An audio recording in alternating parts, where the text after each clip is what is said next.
ఏం ఘోరం ఇది నాకు అర్థం కాదు. మళ్ళీ ఇది చేసిన కూడా ఇప్పుడు మళ్ళీ అదే కాంగ్రెస్ పార్టీ అంతేనా? మళ్ళా పాత కాంగ్రెస్ మోపోయింది, మళ్ళా కరెంట్ కోతలు మోపోయినాయి. వెనకాలం ఇంకేం గతి అవుతుందో మార్చి ఏప్రిల్ ఏమవుతుందో. ఇంకా కరెంటు కోతలు మోపోయినాయి, మంచినీళ్ళు సరికొత్తలు, అడిగే నాతులు లేడు. ఎవడన్నా గట్టిగా నిలదీసినట్టు వాడిని పోలీసు నిలబట్టేయడం ఇదేనా రాజ్యం? ఇంకెవ్వడు కొట్లాడాడు, ఎవరితో కాదు. అది అబద్ధాల పంచాంగం. మళ్ళా మనమే కొట్లాడాలి అంతేనా? పక్క మాటనా ఇది? కొట్లాడదాం కదా. ప్రాణం పోయినా సరే తెలంగాణకు రక్షకులు మనమే, తెగించి కొట్లాడాల్సిందే. తెలంగాణ హక్కులను కొట్లాడాల్సిందే, మనమే కొట్లాడి తీరాల్సిందే. అనే రెండవ మాట లేదు. గౌరవంగా బతికిన రైతులు ధీమా వచ్చినండి. సరే, నేను గంభీరంగా మౌనంగా చూస్తున్నా. నేను కొడితే వట్టి కొట్టు నాకు అలవాట్లేదు కదా. చూద్దాము.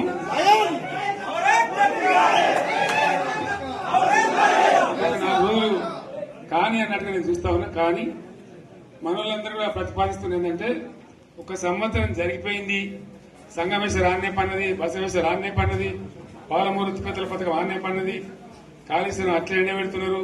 ఇవన్నీ అన్యాయాలని. కాబట్టి ఫిబ్రవరి నెలాఖరులో ఒక పెద్ద బహిరంగ సభ పెట్టాలి, మీరు కథ చూడాలి అని జరుగుతూ ఉంది.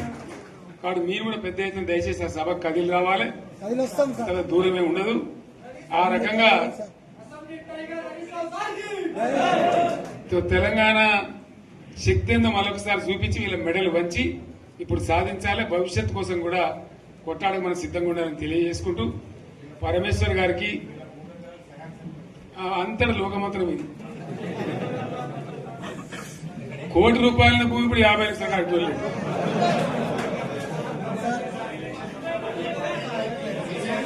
ఈ ఒక్కని బాధ ఒక ఆయన వచ్చింది, మన ఒక ఆయన ఒక 10 మంది వచ్చారు హైదరాబాద్కి. అందులోకి 2 ముస్లిం సోదరులు వచ్చారు.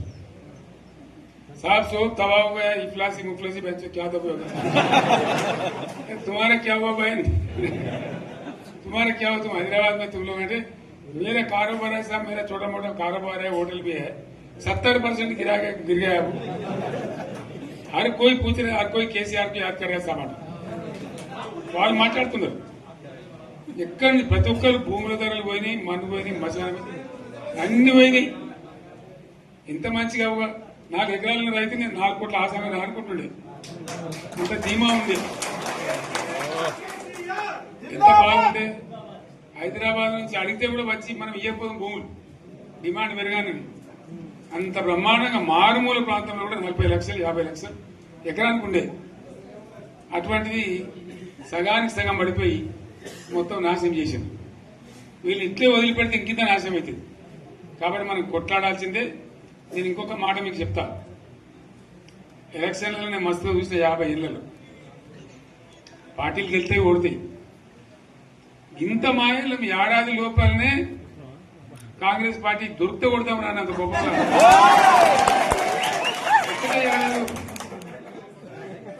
ఇంకా వాళ్ళ బొంద తెలివికి నిన్న వారి పార్టీ మంది పెట్టలు అదేందో పోలింగ్ పెట్టిన వాడు చూసారా మీరు? ఆ పోలింగ్ పెడితే 70% మనకు వచ్చింది, 30% మనకు. వాడు పెట్టింది, మనం పెట్టింది కాదు. 75 ఇది పరిస్థితి. అదే నేను ఏమంటున్నా అంటే, ఫామ్ హౌస్ అంటే ఏముంటది, వారి ఉంటది, మాకు ఉంటది, అల్లం ఉంటది. కాంగ్రెస్ వాళ్ళు ఎంత మనిషి చేస్తే పారబడి తవ్వచ్చు కూడా లంగత. దీన్ని ఫామ్ హౌస్ అని మనం బదనాం చేసి అంతే కదా. నేనేమంటున్నా అంటే, అన్ని మబ్బులు వీడిపోయినట్టు ప్రజలకు అన్ని తెలిసిపోతున్నాయి. మంచి ఏంది, చెడ్డ ఏంది, ఏం జరిగింది అన్ని ఇంకా ఘోరమైందని చెప్తున్నా. వీళ్ళ తెలివితక్కువతనానికి ఏమైంది? నిన్న మొన్న రిపోర్ట్ వచ్చింది. Comptroller and auditor general of India అని కాగ్ అంటారు దాన్ని. కాగ్ రిపోర్ట్ వచ్చింది. పోయిన సంవత్సరం మన గవర్నమెంట్ లో వచ్చిన ఆదాయం కంటే 13,000 కోట్ల రూపాయల ఆదాయం తగ్గిపోయింది. ఇంకా మార్చి పోయే వరకల్లా ఇంకో 3-4 వేల కోట్లు అవుతుంది. అంటే 15,000 కోట్ల ఆదాయం పోతుంది. మన గవర్నమెంట్ ఉన్నప్పుడు ప్రతి ఏడాది 15,000 కోట్లు పెంచుకుంటూ పోయినాడు, చెప్పి చేసుకుంటూ పోయింది. ఏడాది 10 నుంచి 15,000 కోట్ల ఆదాయం పెరిగేది మన టైంలో. అంత జాగ్రత్తగా మనం వ్యవహారం చేస్తాం. ఇలా ఉల్టా 15,000 కోట్లు పడిపోయింది. ఇంకా వాడేమిస్తాడుగా, ఇంకో ఇస్తారా? ఇంకో 4-5 నెలలైతే జీతాలే కష్టమైతే ఉంటుంది. అందరు పెండింగ్ పెట్టి రిటైర్ అయిన దొరుకుతలు పైసలు మీరు చూస్తారు కదా పేపర్లలో. సో ఆ విధంగా రాష్ట్ర ఆర్థిక పరిస్థితిని కూడా దివాలా తీయించారు. ఇవాళనేం కాదు, 100కు 100% ఇప్పటికే ప్రజల నిర్ణయానికి వచ్చిండ్రు. డెఫినెట్ గా రాబోయే గవర్నమెంట్ మనదే అని అనుమానం కూడా అవసరం లేదు. ప్రాజెక్టు చెరువు కింద నీళ్లు తీసుకుంటే బంద్ చేసినాం, నీటి తీరువ రద్దు చేసినాం. అట్లా ఎన్నో సదుపాయాలు చేసుకున్నాం. రైతులు బాగా జరుగుతుండే. అప్పుడప్పుడు ఏమవుతుంది, కొన్ని దుష్ట దినాలు వస్తాయి, చెడు గడియలు వస్తాయి. మనోళ్ళు కూడా అలవోకగా ఓట్లేసారు. మీరు గొప్పలే, మీరు మాణిక్యరావు గెలిపించారు. కొన్ని నియోజకవర్గాలలో అత్యాశకు పోయి నేను చెప్పిన కూడా అప్పుడు మంది మాటలు పట్టుకొని మారమానం పోతే మళ్ళీ వరకు ఇల్లు కాలిపోతారు. వీళ్ళని నమ్మితే అమాంతం మింగుతారు, మోసపోతాం. రైతు బంధుకు రామరామ అంటారు, దళిత బంధుకు జై భీమ్ అంటారు. వీళ్ళు ముంచుతారా నాయన అని చెప్పిన ఆయన వాడు తులం బంగారం ఇస్తా, నీకు ఏంటి, నీకు బంగారం వడ్డానం పెడతాను కానీ ఆయన నమ్మి ఏమో మీ సంగతి ఎంతో చూద్దామని ఆయన వేశారు. వేసింది ఇరుకపోయారు, బావిలో పడ్డారు, అయిపోయి ఉన్నాయి అన్ని వీకే. మళ్ళీ మొదటికి వచ్చానా కైలాస వాడలో పెద్ద పంపించినట్టు అయింది మళ్ళీ. అంతే కదా, ఆలోచన లేకుండా ఎటు పడితే అటు ఎవడో ఏదో చెప్తే నమ్మి ఓట్లేస్తే ఏమైంది అనేది ఒక మంచి గుణపాఠం ఇది తెలంగాణ. గ్యారంటీగా మంచిగా సంసారం జరుగుతుంది. జర తువ్వకచ్చినాం, రైతులు ఇంత ముఖం తెలివైతుంది, ఇంత బాకీలు కట్టుకుంటుండ్రి. ఎంతో మంది పాపం సిటీలు వేసుకుందరు, ఏదో వేసుకుందరు. రైతు బంధు పైసలు పడితే ఎంత సంతోషం ఉంటుండే. ఆయన మీద గంగలు గచ్చిపోయింది. ఇప్పుడు వాడు ఇతడో ఏడో భగవంతుని కనుక ఇచ్చినా కూడా మోసం. ఏదో మళ్ళీ ఎలక్షన్ కోసం దానికోసం చేస్తారు తప్ప కడుపు నిండా ప్రేమ ఇచ్చేది ఇట్లే ఉంటుందా? సర్పంచ్ ఎలక్షన్ పెట్టింది సార్. మనం ఉన్నప్పుడు కరోనా వచ్చింది. కరోనా వస్తే కూడా నేను రైతు బంధు ఆపలే. కరోనా వచ్చి రాష్ట్రానికి రూపాయి ఆదాయం రాకపోయినా 4-5 మంచి స్కీములు తెచ్చి వాళ్ళకి కాపాడుకున్నాం. గౌరవంగా బతికింది రైతులు. బీమా వచ్చినండి, రైతు బీమా పెడితే ఎంతమందికి సాయం జరిగింది. గుంట భూములను కూడా మంచిగా సాయం జరిగింది. చిన్న రైతు కూడా సాయం జరిగింది. అట్లా అందరికి మనం గొర్రెల కాపలకు గొర్రెలు వేయడం కానీ, చేప పిల్లలు కానీ, అనేక రకాల అన్ని వర్గాల ప్రజలను ఎట్లా ఆదుకోవాలని అట్లా ఆదుకున్నాం. మా తెలంగాణ కదా మేము తెచ్చుకున్నాం కష్టపడి. మా వాళ్ళందరూ పైకి రావాలి. కాంగ్రెస్ గవర్నమెంట్ ముస్లింల ఓట్లేసుకున్న తప్ప ముస్లింలకు మనం చేసిందా? ఇమాం మౌజాన్లకు మన జీతం ఇచ్చిందా? మనం వచ్చినాకనే ఫస్ట్ టైం వాళ్ళని గుర్తించి వాళ్ళని గౌరవించుకున్నాం. ముస్లిం మైనార్టీ పిల్లలకు, మన గిరిజన పిల్లలకు, మన ఎస్సీ పిల్లలకు, మన బీసీ పిల్లలకు ఎంత మంచి రెసిడెన్షియల్ స్కూల్ పెట్టుకున్నాం. అందరినీ కూడా ముందు తీసుకుపోవాలి. ఇవాళ మన కళ్ళ ముందని నాకు బాధ కలిగేది ఏంటంటే, చిన్న వర్గాల ప్రజలు కాన్వెంట్ స్కూళ్ళలో చదివించలేరు, వాళ్ళ పిల్లలు కూడా బాగా చదవాలని చెప్పి ఎస్సీలకు, బీసీ, మన మైనార్టీ సోదరులకు గురుకుల పాఠశాలలు పెట్టారు. అద్భుతమైన చదువు చదువుకునే వాళ్ళు. ఇవాళ మొత్తం రోజు బడి పిల్లలు విషాహారము, కడుపు నొచ్చుడు, బాధపడు, పురుగులు అన్నం పెట్టుడు. పిల్లలు వెళ్ళిపోతున్నారు ఆ స్కూళ్ళ నుంచి, ఇళ్ళకి వెళ్ళిపోతున్నారు. తల్లిదండ్రులు కూడా భయపడి తీసుకుపోతున్నారు. ఏం ఘోరం ఇది నాకు అర్థం కాదు. మళ్ళీ ఇది చేసిన కూడా ఇప్పుడు మళ్ళీ అదే కాంగ్రెస్ పార్టీ. అంతేనా? మళ్ళా పాత కాంగ్రెస్ మోపైంది, మళ్ళా కరెంట్ కోతలు మోపైనాయి. వెనకాలం ఇంకేం గతి అవుతుందో మార్చి ఏప్రిల్ ఏమవుతుందో. ఇంకా కరెంటు కోతలు మోపైనాయి, మంచినీళ్ళు సరికొత్తలు, అడిగే నాతులు లేడు. ఎవడన్నా గట్టిగా నిలదీసి అడిగితే వారికి పోలీసు నిలబట్టేయడం. ఇదేనా రాజ్యం? ఇట్లా ఉండదా రాజ్యం? ఎందుకు వచ్చింది ఈ పరిస్థితి చెప్తా. నాకు తెలిసి నాకేం గుర్తులేదు.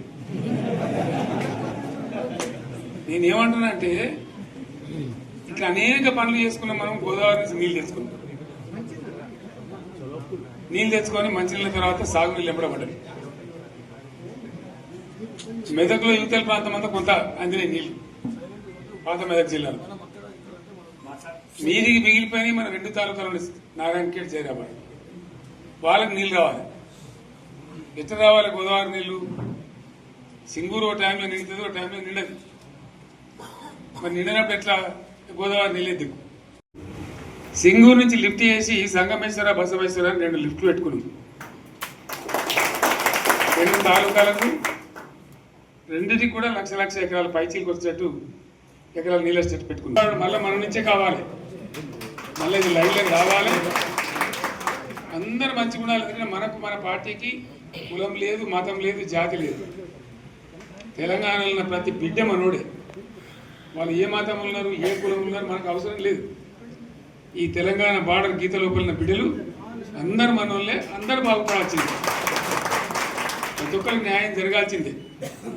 ఆ న్యాయం జరిగి ఆ ఫలితాలు తెలంగాణకు వచ్చేదాకా ఇంకెవ్వడు కొట్లాడాడు, ఎవరితో కాదు. అది అబద్ధాల పంచాంగం. మళ్ళా మనమే కొట్లాడాలి. అంతేనా? పక్క మాటేనా ఇది? కొట్లాడదాం కదా. ప్రాణం పోయినా సరే తెలంగాణకు రక్షకులు మనమే. తెగించి కొట్లాడాల్సిందే.